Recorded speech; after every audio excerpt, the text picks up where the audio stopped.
Good morning, everybody, and welcome to Living Astrology with Janet Hickox. Grab your cup of coffee or your tea, sit back, and let's chat about what's happening up in the stars above, in the sky above us today. Happy Monday. I hope you all had a wonderful weekend. It was certainly an interesting weekend around here where I live, and I hope everybody is doing well at this period of time. The emotional energy is really ramping up, and I feel it. I feel it in my solar plexus. I feel it in the anxiety that I feel about what's going on in the world, about just everything. It seems like if I'm feeling it, I know that you all must be feeling it too. And I want to say that just because we're feeling these feelings doesn't make them bad. It doesn't mean that something's wrong. It doesn't mean the world is going to fall apart. But it does mean, of course, that we're feeling feelings and we are not our feelings. Today, we're going to talk more about that as today and let's see, was it today? And it was on the 2nd of March that Saturn made a move into the gate of revolution, and Neptune today moves into the gate 36, which is called the gate of crisis resolution or turbulence. And we can see with those two gates, they happen to sit on the solar plexus, which is the center for emotional energy. And we have more going on in that emotional solar plexus than just those two planets. We have the sun getting ready to move into a gate, Jupiter sitting at an emotional gate. So our solar plexus is really sort of lit up or on fire, if you will. And we're feeling a lot of different emotions, a lot of different feelings. So working through that, and what does that mean, right? What are we designed to do with all of this emotional energy? And honestly, as I look at the week itself looks pretty calm, tame by comparison, right? But because that's just an astrological overview, the stars themselves or the planets themselves aren't injecting any new energy into us than it's already given us. So we're still holding with some of the same archetypal energies that we've been holding with, but the human design changes, they come a little more powerfully through the different centers that they're associated with. So in astro design, when we're looking at what's happening, we have a lot of emotional volatility right now, and that is mostly out there in the collective, but we're all a part of that collective, so we feel it as well. And the things that are happening kind of light up different parts of our emotional center. So we can have a lot of fear that gets triggered. And looking ahead as we get into the next week, we have some very powerful earth energies that are going to start to trigger some of the fears that we have on the spleen center, survival fears. So actually, that's starting the last week of March, so the 25th of March. In the meantime, we have, other planets that are triggering the solar plexus. The solar plexus are the emotions, and the emotion then, how are we going to work with that emotion when we begin to have our survival energies triggered later in the month by the earth, which is the source of the evolutionary pulse that moves through us. And often that first shows up first in our lives as a challenge, right? Something that is challenging us to move to where the sun is, and the sun holding, the light of, the potential for how we can express ourselves in the outer world. So yeah, and we've just come through. We finished on Friday. The Saturday was our first day out of the Pleiadian and Mayan calendar collective shadow period. That was a 20-day long period where a lot of shadow energies were coming up. And as part of that, we had the invasion of Ukraine by Russia. And that brings up a lot of fears, survival, basically fears, right? It's not just that, Russia is invading Ukraine, it's that there's the potential for the most Plutoan of results, and that is nuclear bombs or a nuclear explosion. So you just, if you look back at all of these things that are going on, it is sort of a littered past of a lot of different energies that are causing us to rise up and to do something different, like moving out of the psychosis that we have been in over the last, I don't know, many millennia. So let's just say good morning to everybody. I saw this morning that Debbie Tibbetts Tumiel is with us. Debbie, we are all wishing you and the citizens of Bay County in Florida well, as there is a sweeping wildfire going through that area where a lot of debris left over from Hurricane Michael, which was 3 years ago, are still there and caught fire. And so we have a wildfire ravaging that area. So we hope you and everyone there stays safe, and that somehow the weather can shift. We can shift the weather, and some rain comes to put out that fire. Good morning, awesome Tanya. It's good to see you. Susie Gemini, good morning. And J-Lo, I had a dream about you this morning. It was too funny. I'll tell you about it here in just a second. Good morning, Monique Alexander. Good to see you, Susie Gemini. Thank you very much. Tammy, good morning to you. Pam Zarupa, good morning. And anybody else out there listening that has not yet checked in with us, good morning. So J-Lo, this morning I woke up. I think I woke up at about 5:25. It was something like that. I woke up and I'm like, that is so weird, because you and I were having a conversation about moons. And in the dream, I was specifically talking to you about the different moons. And they seem to be the moons of this week, because there were 4 of them. And this week, the moon will be in Taurus, Gemini, Cancer, and for a short time on Sunday in Leo. And then we start next week with the moon in Leo. So I just have to say, there was nothing, bad going on in the conversation.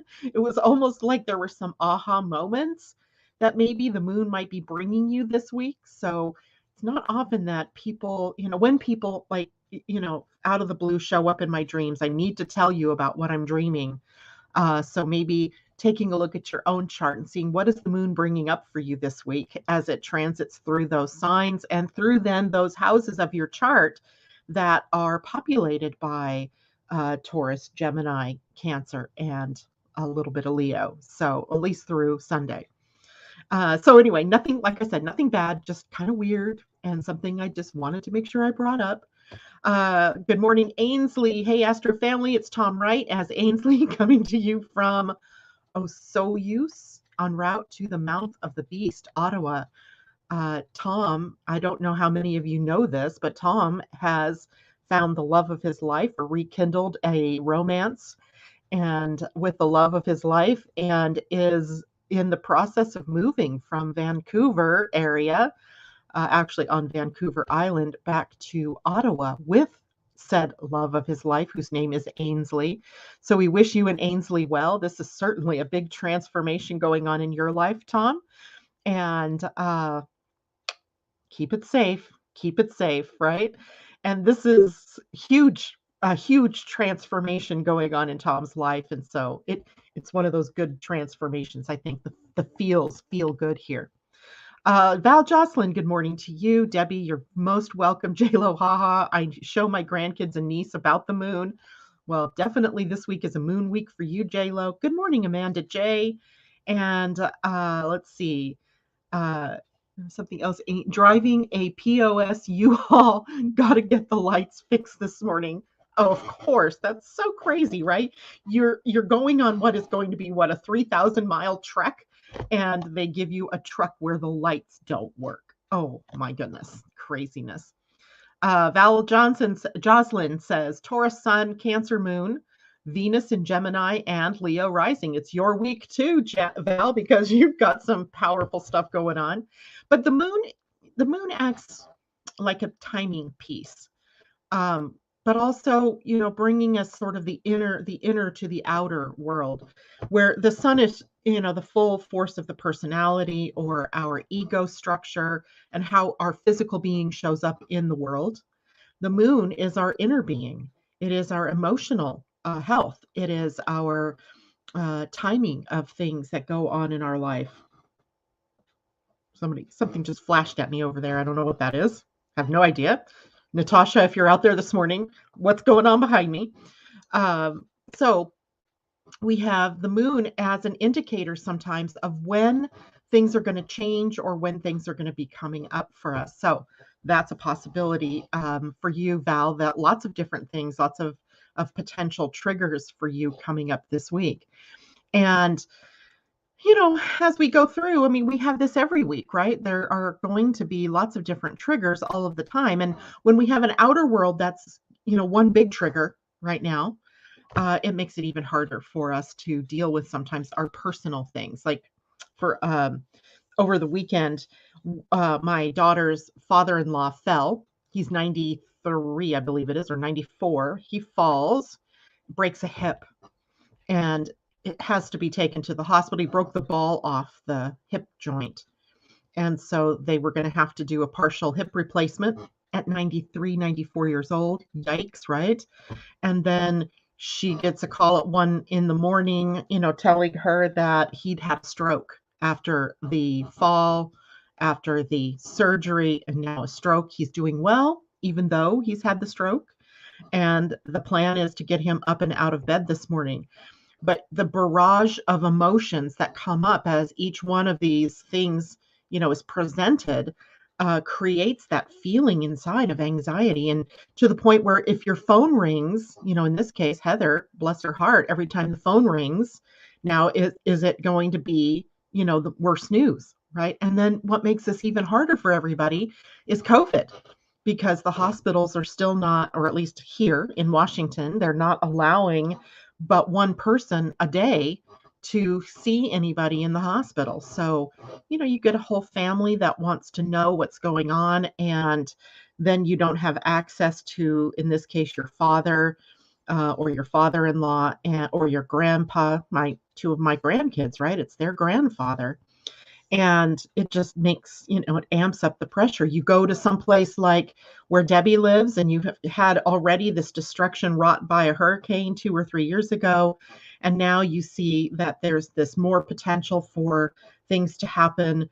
And this is happening everywhere, right? Everywhere to everybody. And it throws us off, right? It almost puts us at odds emotionally with the world. I think I told you guys on Friday, I was even noticing my husband, Terry, who often doesn't give one whit about what's going on in the world. I mean, it's not that he doesn't care. He's just happy-go-lucky, and everything is like, always happy.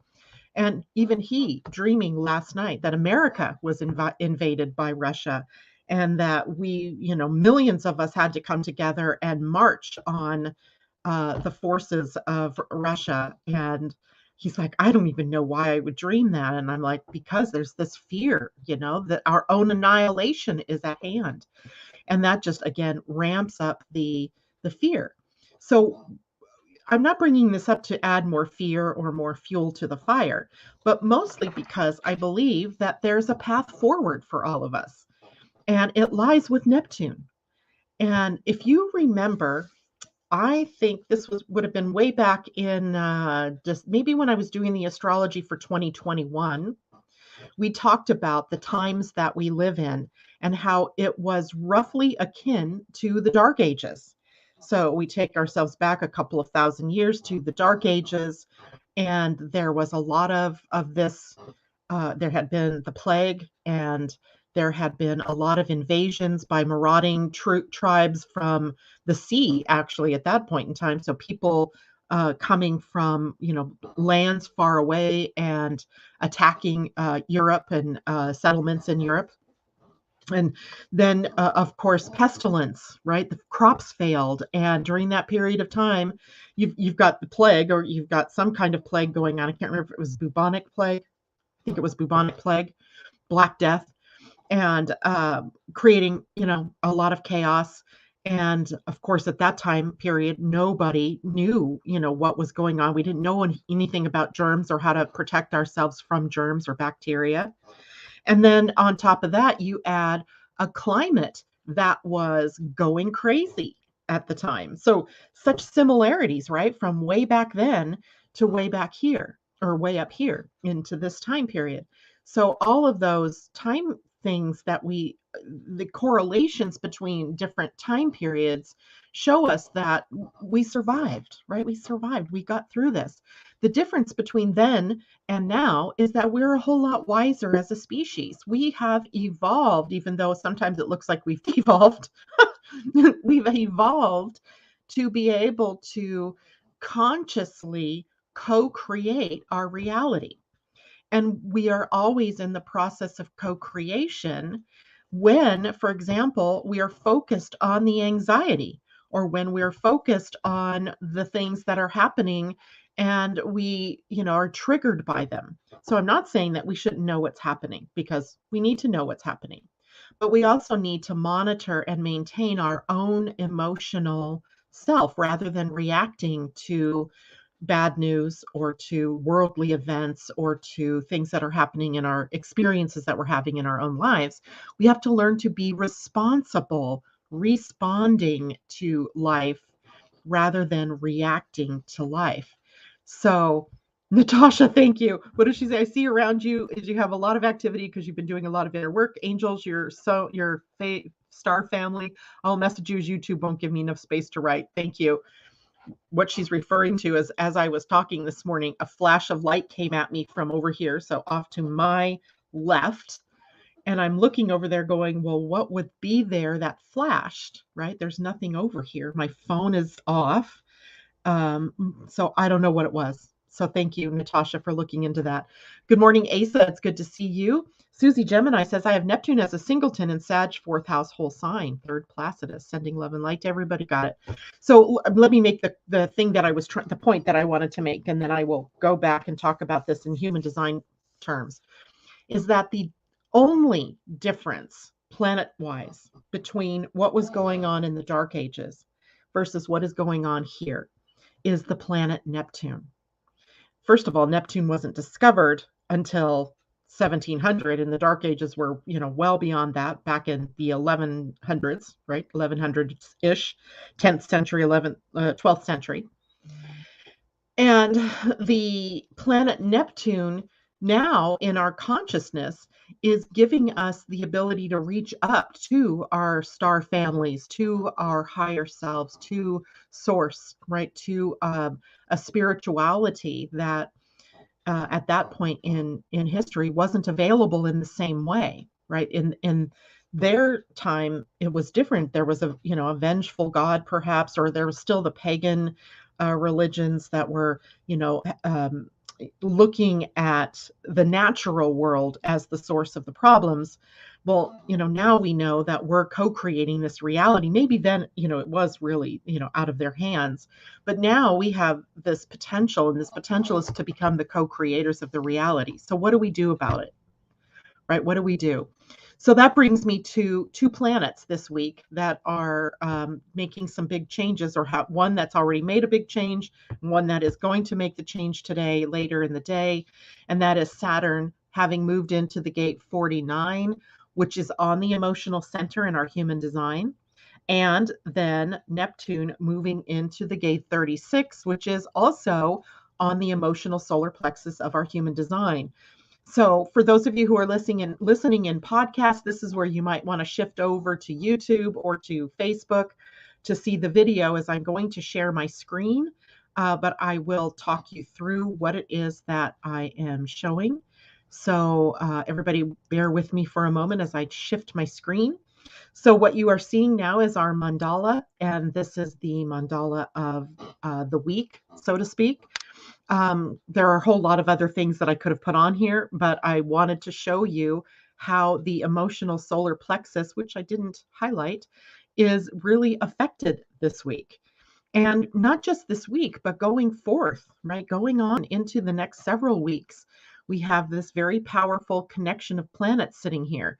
Right now at the gate 30 is the planet Mercury. Forgot to write that in there. And then at the gate 49, the gate of revolution, we have Saturn, and we have Neptune, and then the sun. Tomorrow the sun will sit here, and Jupiter starting next week, all at the gate 22, with Neptune changing gates today over to the gate 36. So we have 4 gates that are activated by planets right now on the solar plexus. And I want to break down a little bit more about what each of those means. But then note that the solar plexus energy is only offset by the ajna, where the Earth and the who sits at 24 right now? What did I think that is? Oh yeah, Uranus, sitting at the gate 24 right now. That brings the emotion to the mind, right? Or the potential for the mind to start spiraling because of the emotion, or the emotion to trigger us to start thinking our way out of things or thinking about things. And the mind, of course, is not a place where we can make decisions. So the trigger that the Earth is bringing is in the gate 47, and we call that the gate of the mindset. So in the mindset, the ajna, by the way, for those of you listening in podcast, is the second center down. It is the center that we think of as the place of the mind. So it rules thinking and certainty and all of our thought processes. So it is a center for comparing and contrasting, analyzing, its memory, its data recall, it's all of the facts and the figures. It has a lot of potential to cause anxiety because of thinking and overthinking. So we have the Earth sitting in the center of overthinking that can bring overthinking and then anxiety due to overthinking, and also a gate that looks at the potential for the mindset that we are in to cause stinking thinking, right? That's the kind of funny name we've given this, the potential of the negative expression in the gate that the Earth is in. So we're being challenged to look at our minds and to in some way become more responsible about what's going on in our minds, because our thoughts have creative potential, as do our emotions.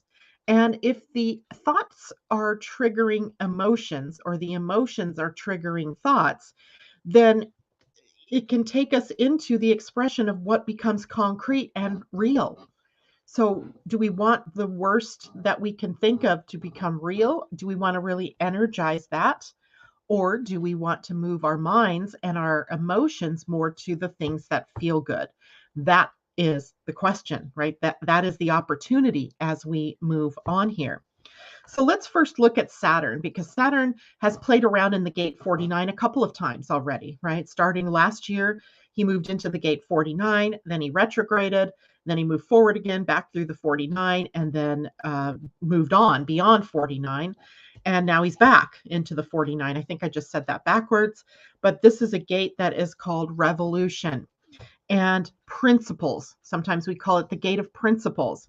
And in quantum human design, we call this gate 49, which is right here on the solar plexus, the gate of catalyzing events, the catalyst, if you will, of things that are coming on. Now, this then brings us the possibility of it being a time for change, a time for renewal, a time to revolt, right? A time to get life right. So the revolt, the renewal, the change isn't coming at us because we are deserving of it, or that we're bad or whatever. This has the feel of that rebirthing process. In fact, in the gene keys, the highest expression of the energy of this gate is rebirth, right? So we are at the potential for a rebirth that stems from breaking old established patterns. Now, that could be societal patterns. That could be, oh my gosh, that thing just flashed again. What is flashing over here? Who are you? It is our being able to become aware of what old patterns we are holding ourselves to. Is it a personal pattern of of keeping you down? Is it a personal pattern of low self-worth?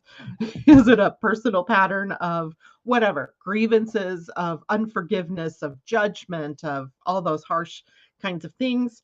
And is it a societal break from old patterns, right? When we look at what Saturn rules, both in human design and through astrology, it is the forms and the structures that are in place, the institutions that we have that are maybe breaking down, that are taking us on a journey through the exposure of what is sustainable versus what is no longer sustainable. There's karma here, and I don't think of karma as punitive. I think of it as bringing balance, right? Rebalancing the universe. And what if what if rebalancing the universe starts with reimagining it first? Reimagining, then rebuilding or rebalancing, all of that going together. So here is transformation and the ability for us to reach a breaking point. We say, we've had it. We've had enough. I'm not doing this anymore. I won't be this anymore. I won't support this anymore. It is the revolt even through the communities, right? Through this idea of communal discontent, and that being, we have had enough, right? We've reached the breaking point. So I might be reaching a breaking point, and we are reaching a breaking point. We're rising up to say no. Not in my backyard. No, not in my reality. No, not now. And this sort of is the gate that is the juxtaposition of the gate 29 that says yes to everything, right? So maybe whatever we've said yes to too many times is now being rebalanced by our rising up to say no. But this is on the emotional center. This is the solar plexus.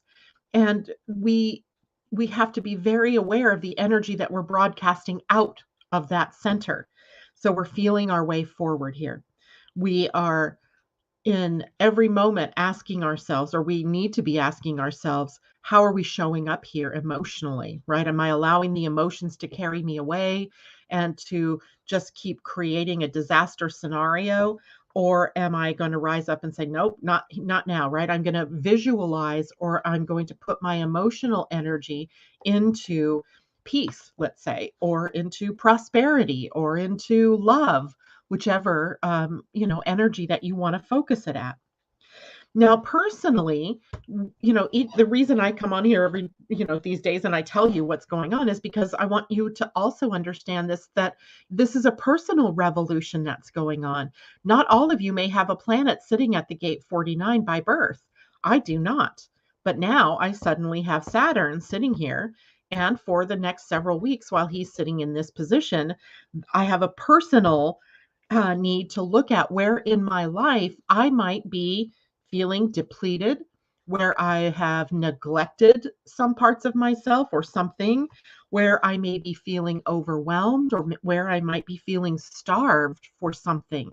So all of us able now to take a look closer at what is it that we need to balance out? What do we need to rebirth, or what do we need to bring a revolution to, versus reaction. Reaction is the shadow energy here. When we knee jerk, right? And just strike out and do something from a sense that the more negative frequency of the gate 49 can be where we get caught up in black and white thinking, where it's hard for us to see the gray area, and something happens and we just cut, right? We just cut somebody out of our lives, or we just cut off the flow of something, and we don't look back, right? So we have to watch the more negative frequency of cutting ourselves off from something. It's one thing to rise up and say, no, no longer is this going to be my experience, but what's going to fill that void, right? You have to be able to choose. Instead, choose love, right? Or choose peace. So we're going to be inputting something into that gray area that is going to help us. And in a way that has to be a down to earth approach, because Saturn is a sign that rules both earth and air. So we have to have some ideas, and we have to be able to bring the ideas down into reality. But overall, what I see is with Saturn at the 49 is that we are coming to a fork in the road. I think we're at the fork in the road. Remember last week I had was it a dream, and I came back with the word bifurcation. where there's the split, right? Where this split happens and we get to choose. Are we going to go the path of peace? Are we going to go the path of love? Or are we going to continue down this path of cranky, old in energy that we need to let go of? So we do that partly by claiming our authority, right? Saturn, remember, is authority. And thus, the tendency for the outer world to show us the negative aspects of authoritarianism. And that's everywhere, right? Around the world, we see where authoritarianism is trying to make inroads into our reality. So we have to become our own authorities, not through authoritarian measures, but through saying enough's enough, right? This is the way it's going to be. This is my reality. This is what I choose. And following that up, backing that up, right? Now, Neptune was the planet that was going to be different in all of this. And our experience today of these crazy revolutionary energies, the planet Neptune brings us a new experience here. And Neptune is about spirit. It has a very esoteric, metaphysical, spiritual, higher power feel to it. And it's where we can connect to the unseen realm. And so Neptune not having played a part in that last time period, it took us instead into revolutions and renaissance sort of in the outer world through science and through the physics of the world. So we went from the more magical, unexplainable into trying to mechanize and explain and make everything fit into rules and to laws and all of that. And now here we are where those laws and those rules are all breaking down again. Things aren't working the way that we thought they were. And here's Neptune offering up another way, right? Another way through the emotional center today until he moves into the 36, which will happen at sunset. He's in the gate 22 and has been in 22, which is a place in our charts where we need to bring the piece of sort of surrendering or trusting that everything is working according to plan, even if we don't know the plan, right? We may not know what the impulses of evolution in this particular time, but we know that everything is happening according to sort of a timeline or a plan. We may not like the plan. Now, our free will is that we can choose to how we want to think about what is happening. Our choices are about what are we going to do with the things that are being presented to us. What's being presented to us by Neptune at this point is crisis resolution. I'm like, wow, how two different things, right? Revolution on one hand, and then crisis resolution on another. In the I Ching, this particular gate, this 36, and because Neptune's moving to 36, I'm now going to talk about 36. The 36 in the I Ching is called the darkening of the light. The darkening of the light. When we look at this gate in the gene keys, I think it affords us a different way to look at this, in that the highest expression of the gate 36 with Neptune sitting here is compassion. And in the gift, it is humanity. Where is our humanity here? And in the lowest expression, it's turbulence, right? Chaos. So are we teetering on the brink of a catastrophe? That may be what we're feeling. That may be the anxiety that we feel viscerally within us, that somehow that we are coming to an end, that we might feel the catastrophe in our bones, if you will. That means for us that it's time to step into the cauldron, the darkness, the unknown. I used a picture this morning for the graphic of the YouTube video, a picture of the cauldron. Neptune on one side, Saturn on the other, putting their energies into this cauldron, this seething energy that alchemizes change and transformation. So what is the transformational energy here? Partly that would be our letting go of anxiety that might be triggered and embracing our experiences, embracing emotions, being more objective about the fact we are not our emotions. We feel them, but we are not them. So saying things like I'm happy or I'm depressed aren't real because they aren't who you are. It's what you are feeling. And there is a distinct tendency toward chaos here because it's in turbulence and chaos that the potential for change occurs, right? We all know that sometimes we have to deconstruct something in order to reconstruct, right? Sometimes we have to take everything out of the refrigerator. This is going to be my task this week. Everything out of the refrigerator to clean the refrigerator really well, put back only those things that are usable or not, going to go bad soon. And then we can put something new in the refrigerator, right? That's just a way to look at this. So what we need to do in all of this then is hold an alignment vision, a vision for emotional alignment. And we have to hold the frequency of that long enough to bring it into form, because when we do, this gate, this planet, Neptune, sitting at this gate brings us miracles. This is a gate of miracles. Miracles can happen. This is the unseen world.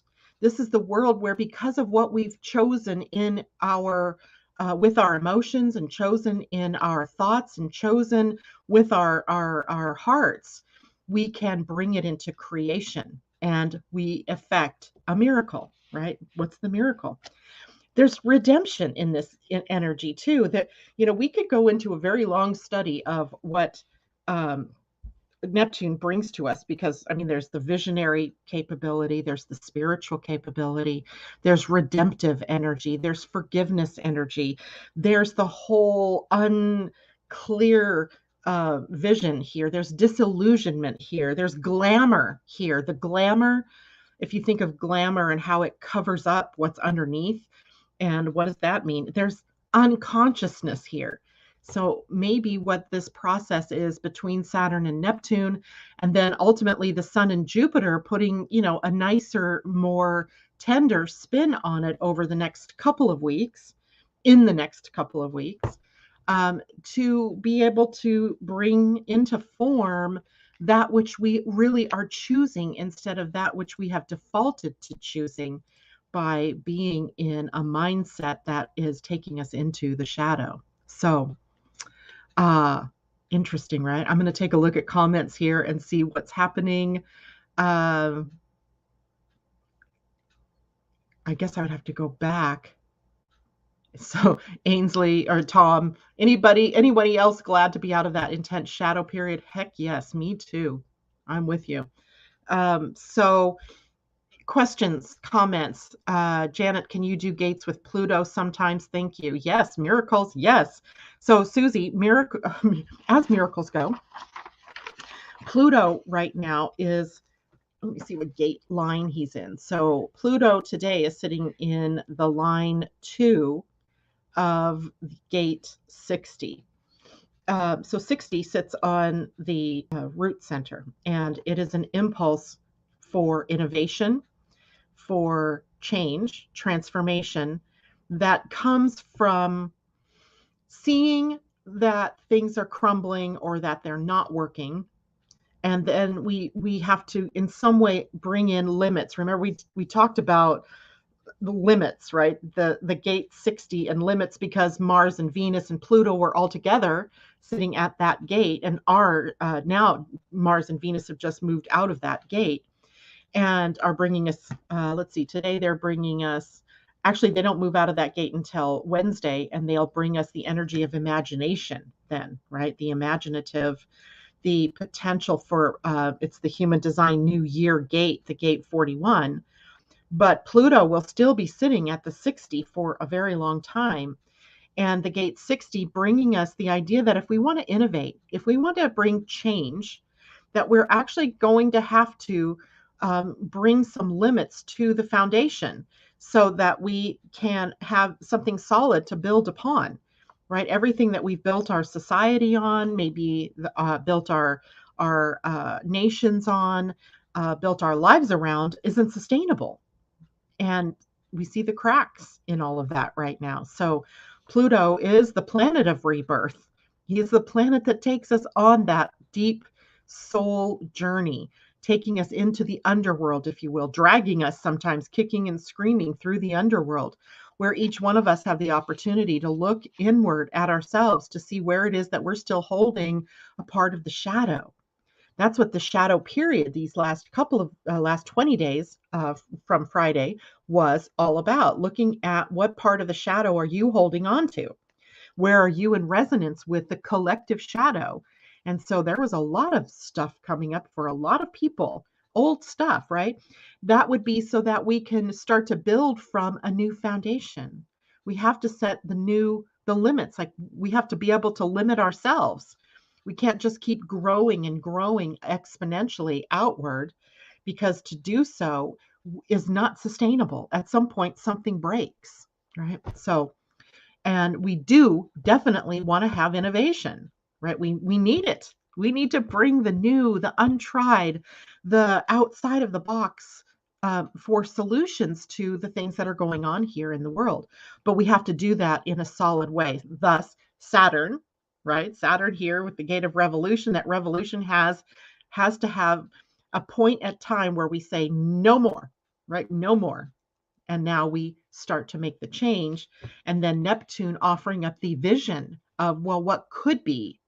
And Pluto still holding the ground for us to make sure that what we do next is both innovative, but also built on a solid foundation. So I hope all that makes sense.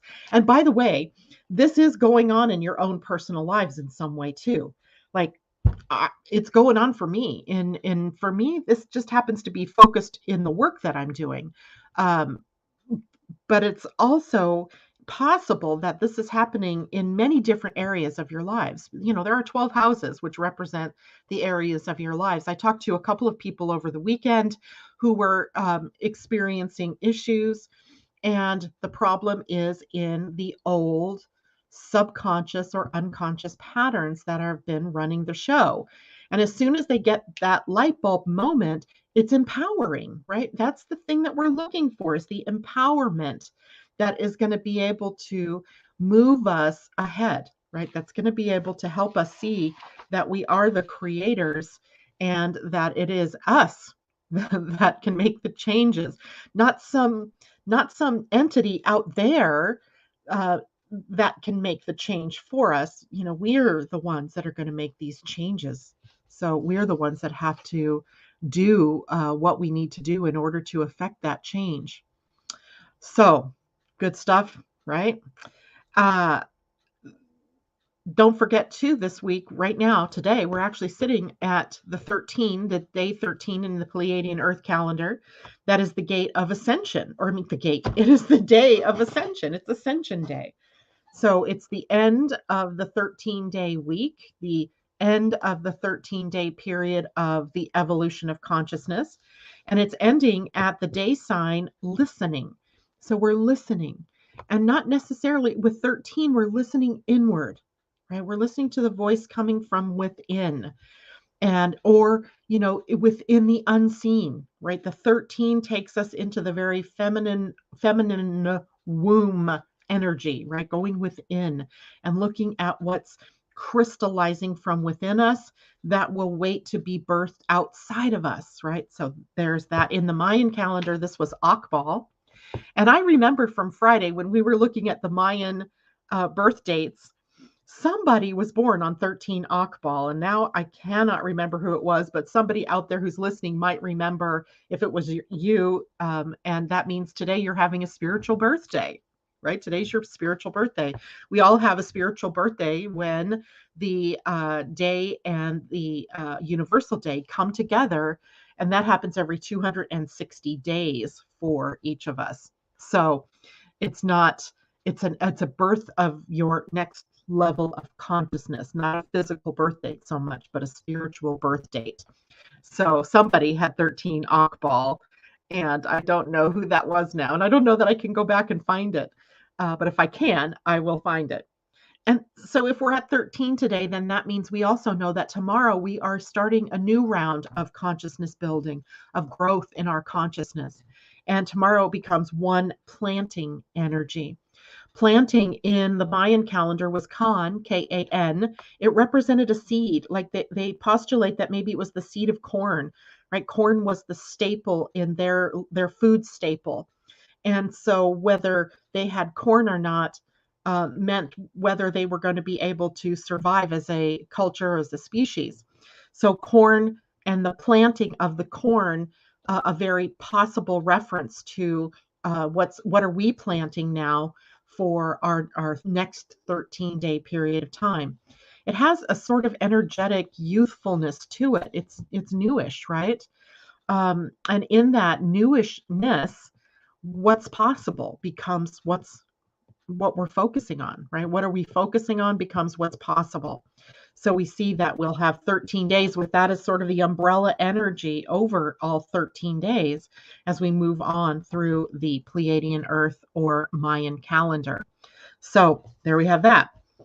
If the only big aspects, let's say, for the week in terms of astrology is that Wednesday, Mercury will move out of Aquarius and in Pisces, and will, start to go through a sign that we've got Jupiter in, we have Neptune in. Right now, we still have the Sun in, and that creates a stellium, if you will, in Pisces.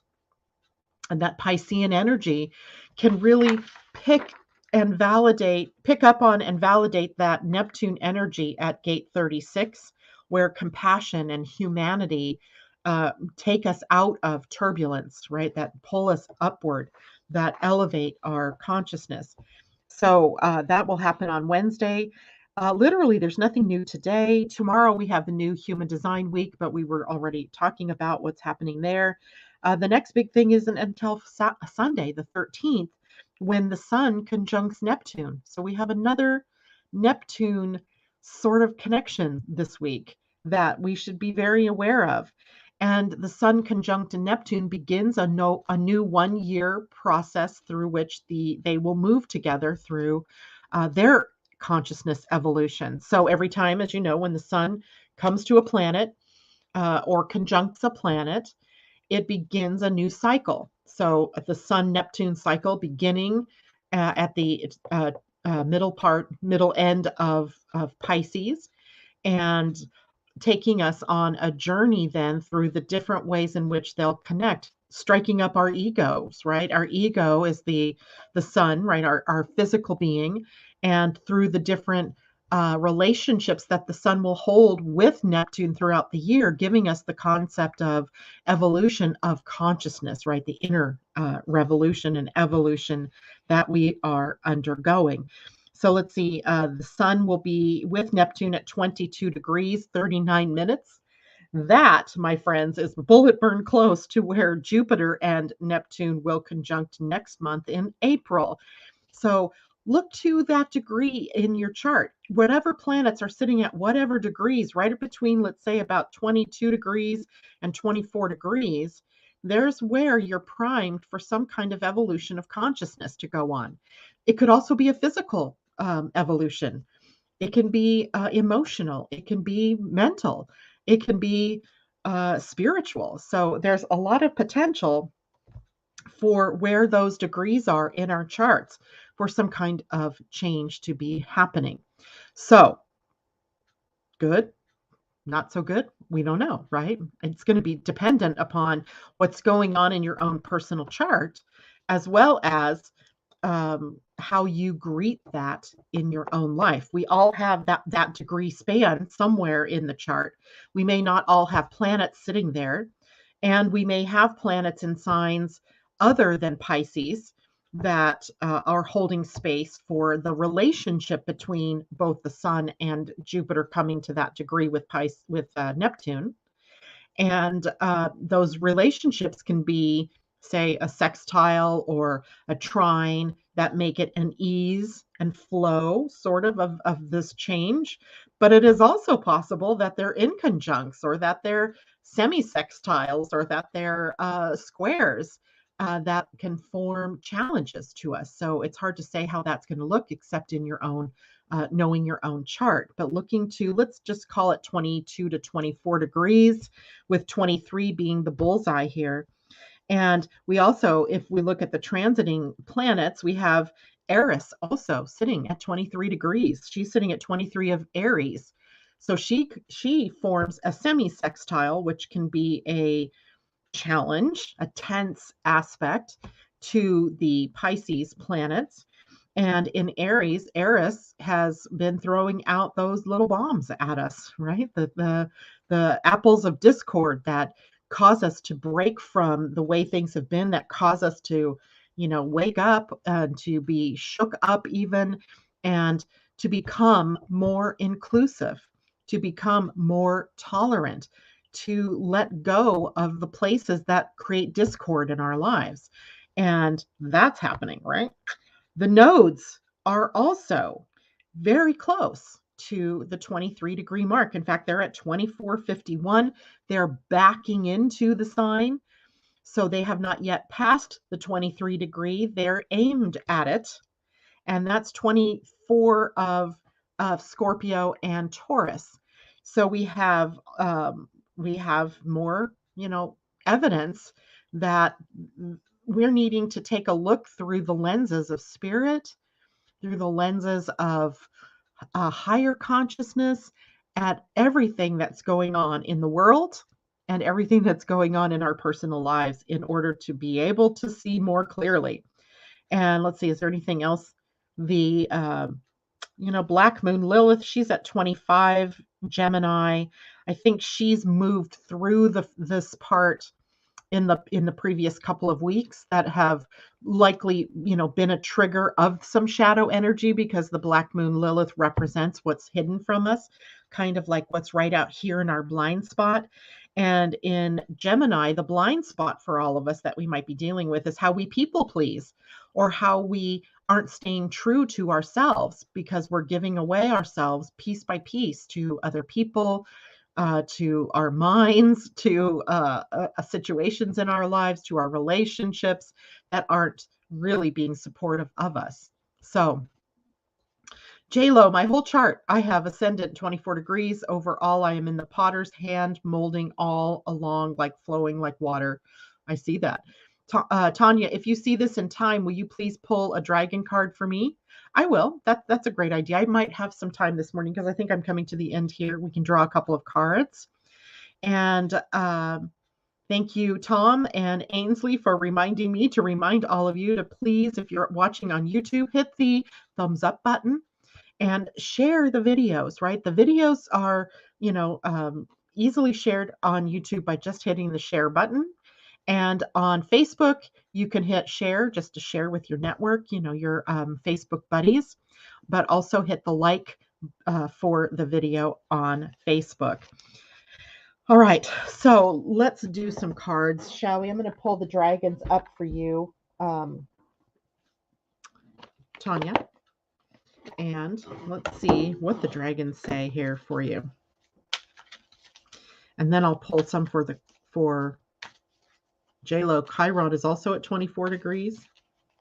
You're lit up. No wonder I dreamt about you, right? You're all lit up.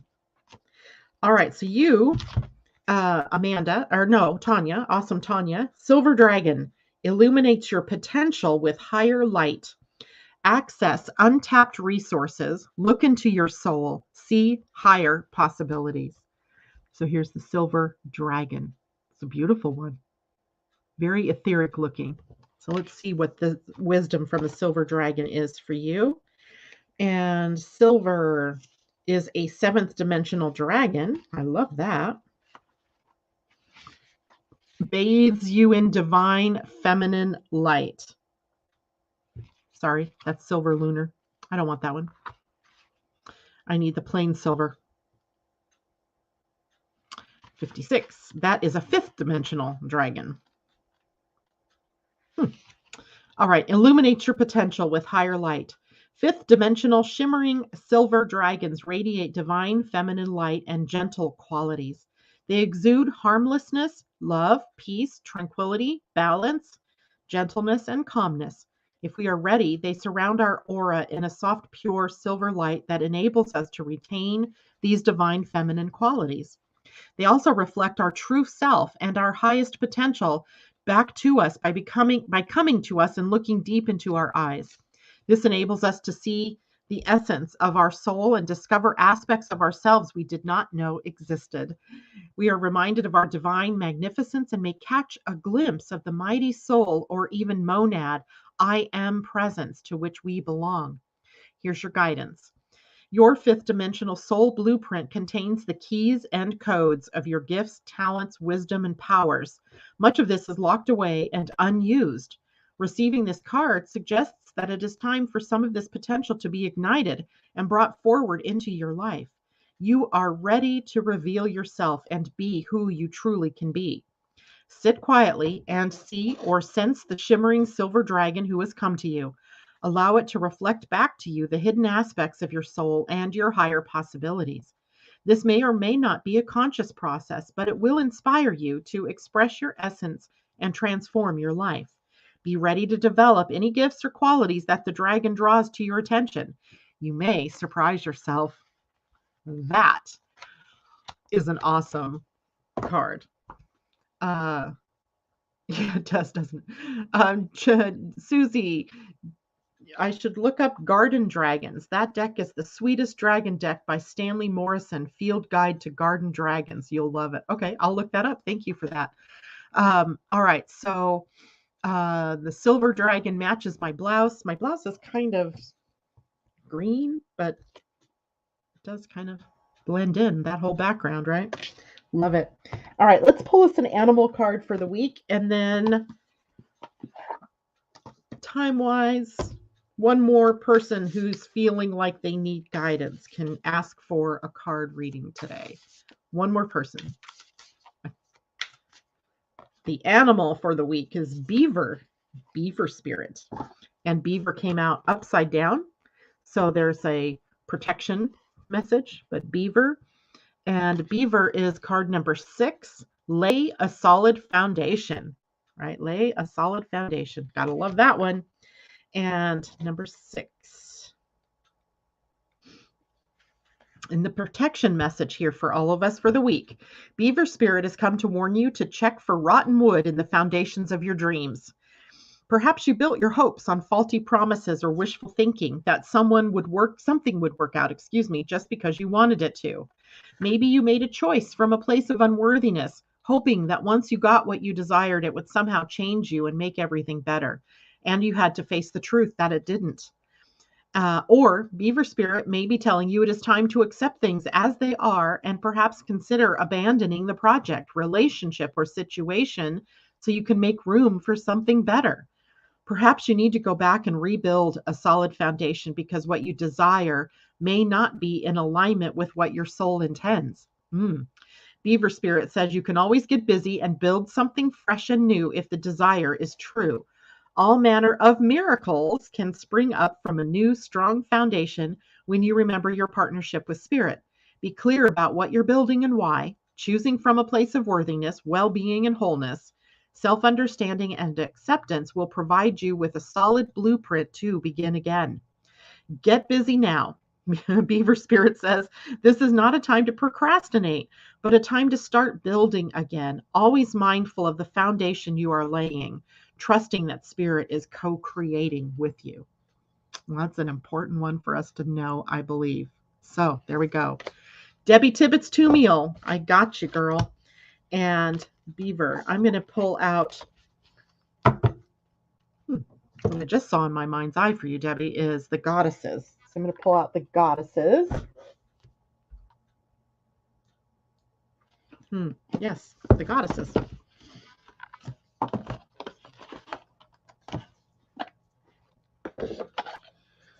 We haven't used this deck in a while, so Irene says, I have Venus and Mercury at 24 and 23 degrees in trine to the Sun, Jupiter, Neptune gathering.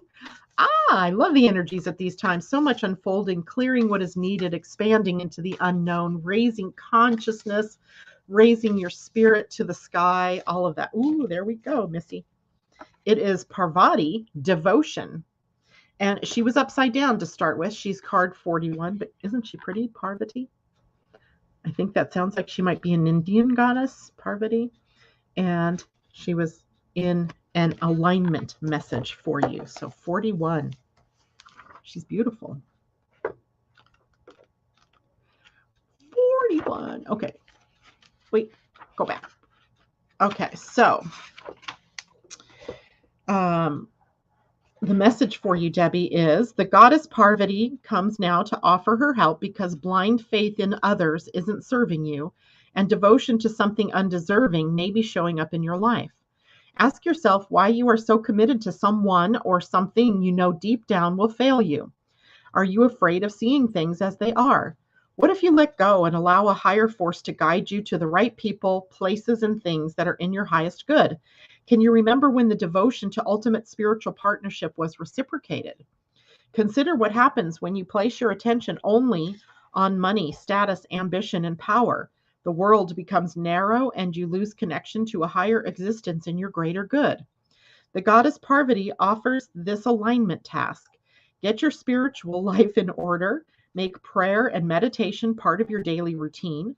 Act as if you believe that what is for you won't go past you, and that what must proceed will do so without your interference. You will be amazed at how everything falls into place. The goddess Parvati reminds you that you are so loved and cherished. Gotta love that one. All right. So hopefully that has meaning for you. Parvati. All right. Oh, that is it for me this morning, everybody. I will not be on Wednesday this week. I don't have a guest. On Friday, I will be back. And I wanted you to know that if you go to Facebook, the Living Astrology Facebook page, and I'll probably share that with the community page later on today, I have offered for free the Astro Design chapter from my book for everybody. So March 2022. And it's in downloadable format. It becomes, when you click on the link, it takes you where you can download it or just read it if you want to. So that is on the Living Astrology page. And I'm not sure if I shared it yesterday to the community page. So I will go check that for everybody. And was there something else I wanted to share? I think that's it for now. I'll see you all on Friday. Much love. Bye for now.